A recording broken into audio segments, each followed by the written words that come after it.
Question है हमारे सामने कि 19 साल की एक लड़की है जिसको लॉन्ग स्टैंडिंग हिस्ट्री है इरेगुलर मेंस्ट्रुअल साइकिल एमेनोरिया की। उसका हमने यूएसजी कराया तो कुछ इस तरीके की हमको स्ट्रिंग ऑफ पर्ल अपीयरेंस उसमें देखने को मिल रहा है। तो आपको कुछ ऑप्शन दे रखे हैं, आपको बताना है इसमें से कौन सा ऑप्शन गलत है। तो हम मान के चल रहे हैं इसको देख करके कि स्ट्रिंग ऑफ पर्ल अपीयरेंस है ये हमको पीसीओडी में देखने को मिलता है। तो पीसीओडी में हमें क्या क्या चीज़ें देखने को नहीं मिलेंगी और क्या क्या चीज़ें देखने को मिलेंगी वो हम बताने वाले हैं। मेल ग्रोथ पैटर्न देखने को मिलता है, हाँ मिलता है।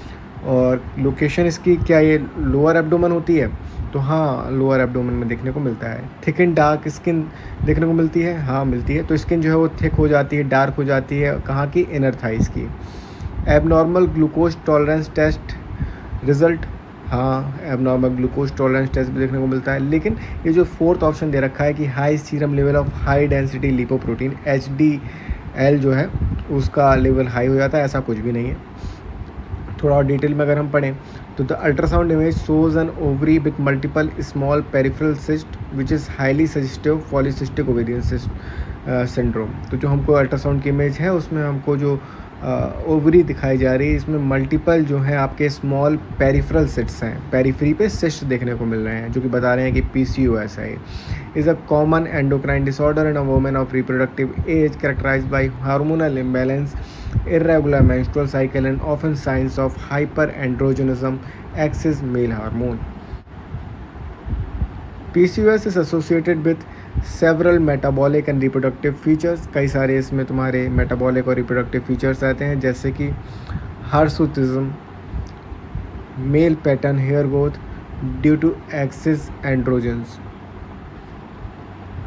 acanthosis nigricans, thickened dark skin often seen in insulin resistance which is commonly occur in PCOS, abnormal glucose tolerance test and insulin resistance leading to higher level of higher risk of type 2 diabetes, high density lipoprotein, the good cholesterol are often low in PCOS rather than high, therefore HDL levels are least likely to be seen in this patient। 19 साल की लड़की है जिसको long standing history है regular menstrual cycle amenorrhoea की। उसका हमने ultrasound कराया। तो हम पहले तो डायग्नोसिस बनाएंगे, उस डायग्नोसिस से रिलेटेड क्या क्या कैरेक्टरिस्टिक्स हमें देखने को मिलते हैं उसमें उसके बारे में बात करेंगे। तो डायग्नोसिस पहले हम अगर अल्ट्रासाउंड की बात करें तो यहाँ पे हमको स्ट्रिंग ऑफ पर्ल अपीयरेंस देखने को मिल रहा है। और अगर हम फीचर्स की बात करें, मतलब डायग्नोसिस की बात करें, तो हमारा इसका PCOD डायग्नोसिस बन रहा है। तो क्या उसमें मेल पैटर्न हेयर ग्रोथ देखने को मिलते हैं लोअर एब्डोमेन में, हाँ। थिक एंड डार्क स्किन रहती है इनर थाइस पे, हाँ। Abnormal glucose tolerance test result देखने को मिलता है, हाँ। लेकिन सीरम लेवल जो है HDL का वो हमारा कैसा रहता है, लो रहता है, हाई नहीं रहता है, क्योंकि गुड कोलेस्ट्रॉल है, गुड कोलेस्ट्रॉल यहाँ पे कम हो जाता है, ठीक है। द अल्ट्रासाउंड इमेज जो है वो हमें दिखा रही है कि मल्टीपल स्मॉल पेरिफेरल सिस्ट हैं जो कि PCOS की तरफ इशारा कर रहे हैं।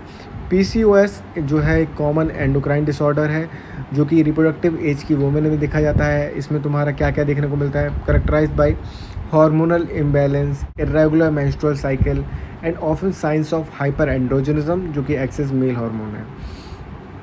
PCOS इज एसोसिएटेड विद कई सारे मेटाबॉलिक डिसऑर्डर रिप्रोडक्टिव फीचर्स में देखने को मिलते हैं, जैसे कि हर्सुटिज्म देखने को मिलता है जहाँ पर male pattern hair growth due to excessive androgen. तो ऑप्शन ए में जो हमको करेक्टर दिया था कि मेल पैटर्न हेयर ग्रोथ आपको देखने को मिल रहे हैं और लोअर एब्डोमेन, तो वो हर्सुटिज्म है। अकांथोसिस नाइग्रिकांस की बात करेंगे, इसमें क्या है कि ऑप्शन बी में हमारा thick and dark skin on inner thighs जो देखने को मिल रही है। तो थिक एंड डार्क स्किन जो कि देखने को मिलती है तुम्हारे इंसुलिन रेजिस्टेंस में के कारण देखने को मिलती है, ठीक है। और abnormal glucose tolerance and insulin resistance, तो यही जो ऑप्शन सी था तुम्हारा कि abnormal tolerance, option C abnormal glucose tolerance test result, insulin resistance with impaired glucose tolerance. HDL की अगर बात करें तो ये तुम्हारा लो होता है, HDL जो है वो तुम्हारा लो होता है, गुड कोलेस्ट्रॉल है ना, ये लो होता है।